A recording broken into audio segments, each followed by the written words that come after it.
Good evening, everyone, and welcome to another exciting installment here at Last Week in Geek, the short-form show that we're experimenting with to tell you what's happened last week in geek stuff. It's so awesome. And of course, I immediately blank out on what I was going to say. I'm Mr. Panda, and this is Rockstar with Thank you. We're with I was waiting for the introduction. I'm like, and I'm Rockstar. No. So we're just going to jump right into it, if you know what I mean. Yeah, we're going to jump right into it with Fantastic Beasts 3. Apparently, Crimes of Grindelwald didn't actually kill the franchise. The crime of Grindelwald was almost destroying a franchise. We've gotten a release date. It is November 12th. November 12th, 2021. Do we have a subtitle?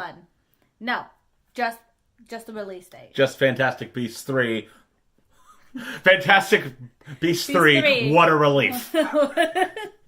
Well, next item on the list is, if you haven't been to Google yet to do this thing, here's something that you should try. You should go to Google and type in, I think you can do it more than one, with more than blah, blah, blah, blah. I think you can do it with more than one term. They've recommended Infinity Gauntlet. I did it with Thanos. You could also do it with Thanos. And there will be an Infinity Gauntlet that's off on the side there. Click it. Try clicking it at some point. Click it. See what happens. And in game developing news, some of the Rare developers from Rare, from such classics like Donkey Kong Country and all those other fun things, they're getting together to make a retro-esque game a la Banjo-Kazooie and that kind of stuff. It's called Tamarin, but we really don't have much details other than that. So I'm actually pretty excited. It's been really long time since we've gotten a good game from them. So there's a random thing that I want to tack on here since we're discussing this anyway. There was a Kickstarter for another game called Firmament from the same company that made the original Myst series, and it was successfully funded just a couple days ago, and I completely forgot about it. So looks like a bunch of companies are coming back with new and improved versions of the things that they're good at. So I'm actually excited about. I did not join the Kickstarter though. So I guess I'm just gonna have to buy it like a fan. I'm just gonna have to buy it like a plebe, and play their new immersive adventure detective game. All right, what's next on the docket? A fan has set out to create Super Mario Brothers for the Commodore 64. This is a project that has taken years. 7 years to be exact. 7 years. And it was nearing completion, correct? It was complete. It was fully complete, and of course, Nintendo's like, no! Banhammer!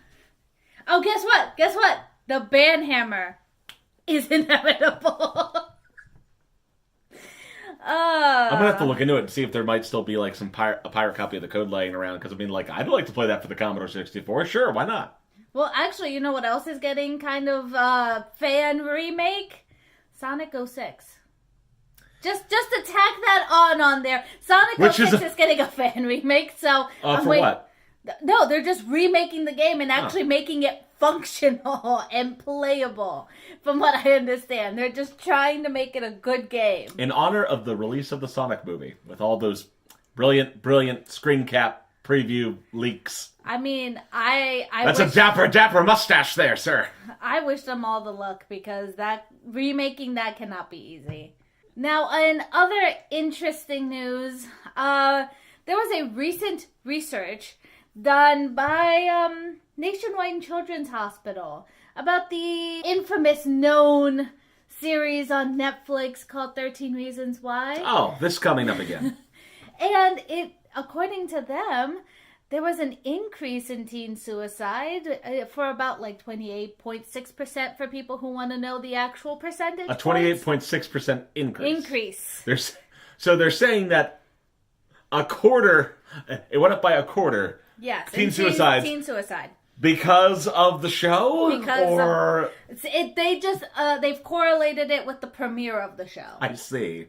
According to Netflix, who has actually commented, they said that this kind of disagrees with what University of Pennsylvania found in their research, but they will continue to look into it. So I am skeptical of a correlation causing causality, assuming that there's a correlation to begin with.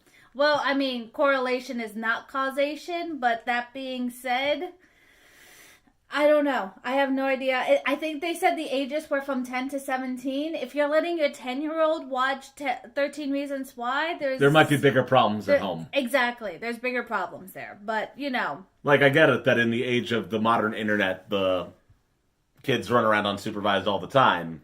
But I'm pretty sure that in the grand scheme of things, that probably didn't have anything to do with any potential uptick in teen suicide. There's a lot of other stuff going on in the world that can drive that kind of tragedy. And I really don't think that assigning it to any form of entertainment is a safe methodology for research. But I mean, what the hell do I know? There's just so many other things. We can go down a rabbit hole when it comes to psych research and correlations and all kinds of other things. I mean, we talked about that a little bit when during the old long form podcast. We talked a little bit about the show. Yeah. And I mean, like, what other steps can Netflix really take at this point to still tell their stories and apparently, like, not openly facilitate teenage suicide or something? Like, and you know, the one thing for me is some people assign this as a reading project for their teenagers in school.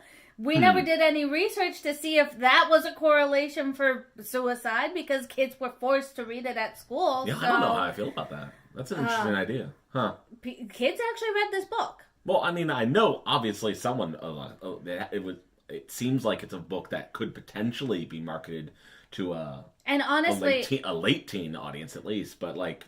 And honestly, the plot's not much different than the show. No, I wouldn't have expected to. I mean, like, season 2 went off the rails a little bit. Oh, yeah, no. Season 2 has nothing to do with the book at that point, but... Did you ever get around to reading the book? I did, actually. Oh. There are some scenes that are different from the book in the show, but nothing significant, I imagine. Nothing significant. Everything's pretty much the same. It's an okay read. I mean, like, as far as, like... I definitely know that I've said this before in one of our videos. As far as I was concerned, like, after watching it, like, this... Yeah, if someone goes and tells you, oh, you're feeling suicidal, watch the show. No, that's a terrible idea. That is a terrible idea. But I've never actually heard anyone do that. So, like, it sounds like... And if anyone is doing that, again, there is a bigger problem with the choice of friends and possibly parental issues there than there is anything to do with the show. And also just a clear misunderstanding of, in my mind at least, what the show's all about. I mean, like, what I've said before is that the show is for people who get left behind by suicide. Right. It's not for people contemplating suicide. It's not the point of the show. Mm-hmm. And, I mean, like, if anything, like, if there was something they really needed to do, I think they already did it when they started slapping the warning across every episode rather than just the ones that have actual depictions. And for me, like, I understand why people are trying to do this research, but for me, this should open a dialogue about the way we view suicide. Not so much, oh, people are committing suicide. It's like, we know that, but we need to actually...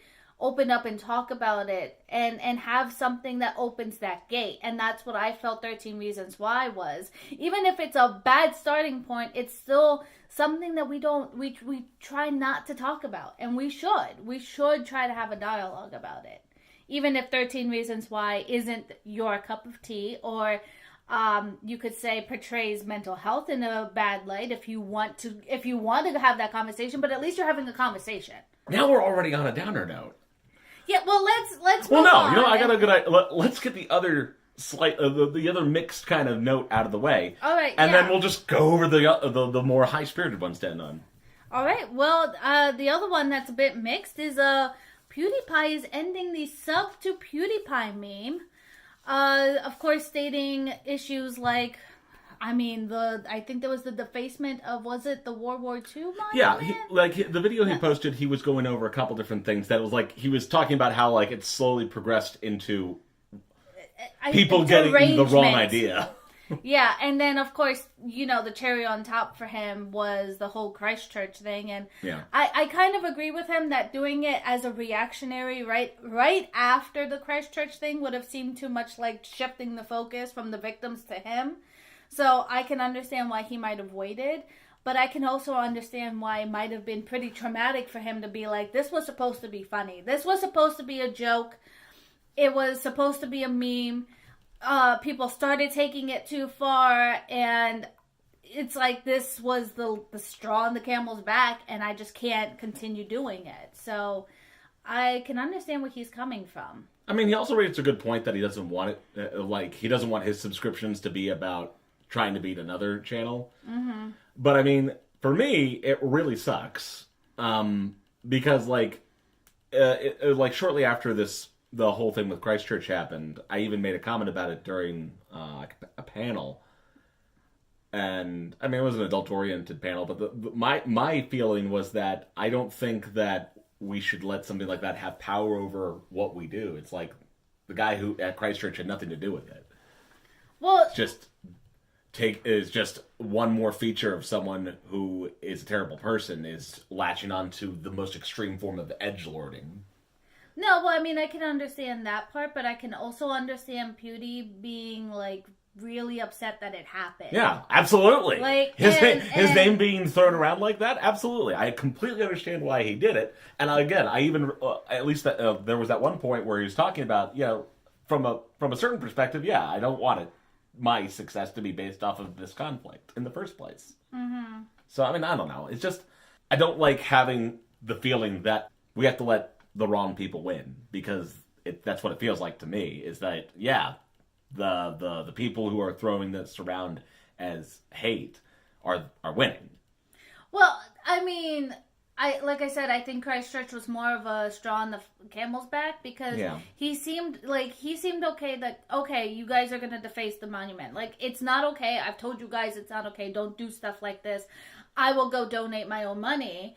And he didn't let that win. And I felt like he really didn't let Christchurch win, because he did wait a while before finally ending the meme. So it did persist after the Christchurch thing. I just think he's kind of had his fill of the meme. And yeah, well, there was that other thing. Well, I mean, he hinted at it. I don't know if there is like an exact position that he's taking on that, but it sounds like he is. The lawsuit that came up in the Indian court, it sounds like he's not going to do anything about it. And that's another just world of suck to my mind. It's like, I mean, right, but I also didn't think he was going to do anything about it. Unless India's, like, really going to, like, try to shut him down worldwide. I don't think it's worth fighting. Well, I mean, that was the thing that wasn't entirely clear to me, which is why I was like, I would hope that he would respond to it in some way. I mean, I guess if he really does want to just pull out of this whole memery conflict, okay. I mean, I think it still sucks that his videos are going to be permanently blocked, including from people who actually like him in India. Those two videos, at least. But, like, if there is no contestment, based on what I read of that initial ruling, I don't know if there's a potentiality that those videos will legitimately have to be deleted.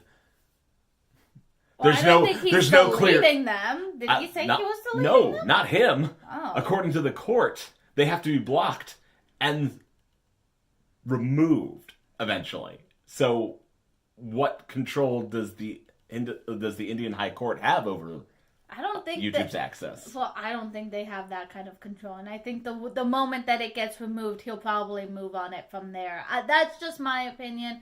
I don't actually pretend to know what PewDiePie is going to do, but I think one thing is, okay, fine, block him in India, I don't care. The other thing is going to be, oh, now you want to delete them off of YouTube, even though I don't think the Indian High Court has that kind of power. I wouldn't have thought so either, but one of the reasons we flagged it in the first place was because it's, well, I mean, I did on Twitter. Oh no, Twitter. This is, I hate movements against free speech in general, and this one is just like, I definitely feel the fist of corporate oversight suddenly having more control over free speech than anyone would like. But, I mean, I don't know. I guess we'll just have to wait and see if there's any further development there. I mean, there's not going to be a further proceedings until July, I think. I think it's July. June or July is when the next court action is designated for that, so who knows? Well, let's see if anything happens. So I really think that they have this ego that they think that they can censor and tell YouTube to delete stuff that YouTube's like, you have no control over us and or the content. So, sure, maybe we block it in your country, but other than that, I don't think they can do anything else. Let's hope not. So, now we can go back to cheery news. We're not going to end on a downer note. No. It's okay. Stick with us just a couple more minutes here. HuniePop 2 is coming out at last by developer HuniePop. Ha ha ha. Ha. I actually had no idea that that's what the developer was called until we posted this story. So HuniePop's bringing out HuniePop 2. The voice actress list has been released. That looks like the Steam version is going to be censored because there's that ongoing issue with Steam censoring stuff like a lot of other developers. But there will be a patch, just like HuniePop, the first one. So, and not only that, didn't they get a teaser trailer for it too? HuniePop 2? I think so. Yeah. There's definitely was a teaser trailer for it. So I'm actually pretty excited because I really, really like HuniePop. There will be a patch, so you can play your puzzle and it too. I have to censor that word now. So yes, you do. I don't know why you said that. And finally, I get to share this fun little story. There's a company called Firebox who, in the wake of your need to have better Easter candy, offers to make customized chocolate eggs with 3D printed faces on them. Now, if the concept alone wasn't horrifying enough for you there, I took one look at this and immediately was like, now I too can have the egg of the king. I'm going to sacrifice all my friends so that I can have this. Wait, how does it work? Do you send in the picture or something? Because I think you take a couple different pictures or a 3D picture. I would totally send them pictures of Thanos and see if they would make me a Thanos egg. Step aside, Benedict Cumberbatch bunny. This is such a good idea. Egg. How have we not done this? Let's do this. I want a Thanos egg. Send them different pictures from the movie and just be like, please send me yeah, that's totally me. I sign off. Surprise Pikachu face egg! Deadpool face egg? Forget the Deadpool face. I want surprise Pikachu. Alright. Well. In other words, I just want a picture of Ryan Reynolds. But so speaking of which, did you hear Pikachu. that I want did you hear that I want to make a whenever I go through my midlife crisis, I want to make a Broadway adaptation of Pokemon. You know, I could and see the you doing that. Pikachu is actually going to be played by a Danny DeVito impersonator. I'm going to get justice for Danny DeVito. I mean, don't get me wrong. I think Ryan Reynolds will probably do great, but it's like, you got to have Danny DeVito. Danny DeVito. Yeah, Danny DeVito. Pikachu. Okay. Think Phil the Satyr channeling that in his musical role. No. We're out of time, ladies and gentlemen, so thanks for coming to this episode of Last Week in Geek. Feel free to like, comment, and subscribe. Tell us what other kind of interesting stories come up this week, and then we can talk about them next week. Until then, goodbye. Bye-bye.